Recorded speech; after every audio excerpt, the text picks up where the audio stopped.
Today we're going to review subtracting equations.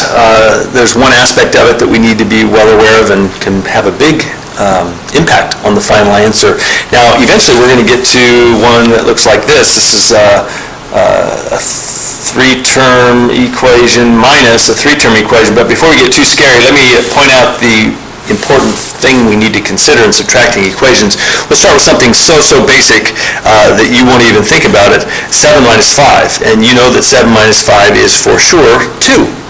But what if instead of the 5, what if we wrote this as 7 minus, and instead of the 5 we wrote it as 3 plus 2? Now you and I know that 3 plus 2 is still 5, and you're subtracting all of it. I know this because I have these parentheses. So if I was to subtract this, I might think, oh, okay, well that's going to be 7, and we subtract the 3 and still have the plus 2. So I'm only subtracting the first part of it, 3. Well, if I do that, then 7 minus 3 is 4. I still have the plus 2, and 4 plus 2 is 6. And clearly that's not the right answer because I already know the answer is supposed to be 2. So where was the mistake made? And where it was made is in this step right here. When we're subtracting, and in parentheses here, a quantity, we're subtracting all of it. We're subtracting all of 5, not just part of 5. So when we subtract a quantity like this, we have to realize that it's 7, not only minus the first number, but also minus the second number. And when we do it that way, then you'll see that we have 7 minus 3 is 4, and the 4 minus 2 is 2, and that's the answer we expected. And so why that's so important is that when we extend this now to subtracting equations, if we had, for example, x squared plus 7, and we're subtracting x squared plus 3, then the first equation, x squared plus 7, doesn't really need these parentheses. They're just showing us what we're subtracting from. But when we subtract, we have to remember we're subtracting all of this. So not only are we subtracting the first term, x squared, we're also subtracting the 3, so minus 3. So we can think of this as impacting both terms, or all of the terms over here.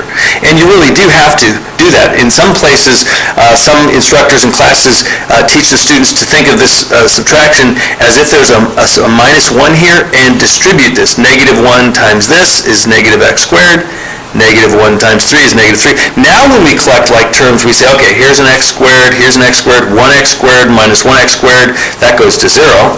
But then we have a 7 minus 3, the answer is 4. So the key here when you're subtracting equations, make sure you subtract everything in the second one.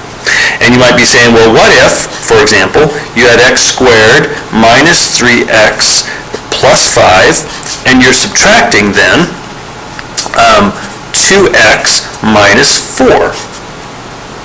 Well, just like we saw before, we have the x squared minus 3x plus 5. Now when we subtract, I have to subtract both of these. Now subtracting the 2x, I don't think that's very difficult to see, but when we subtract the second part, subtracting a negative 4, here I'll write it that way, minus a negative 4, subtract a negative 4.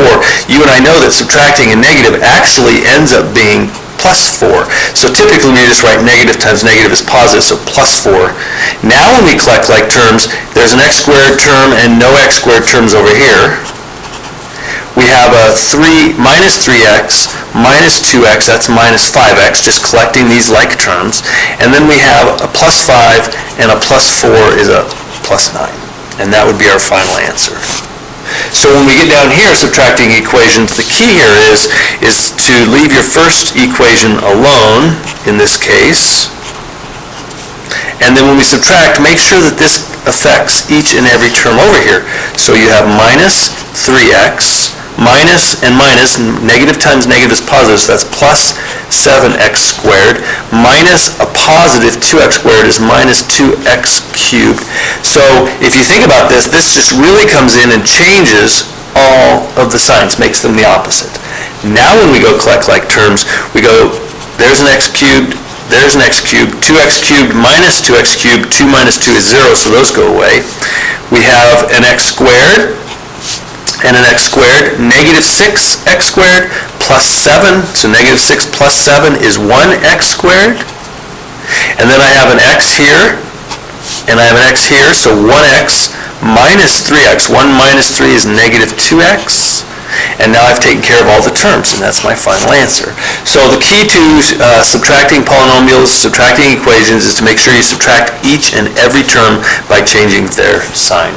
I hope that helps.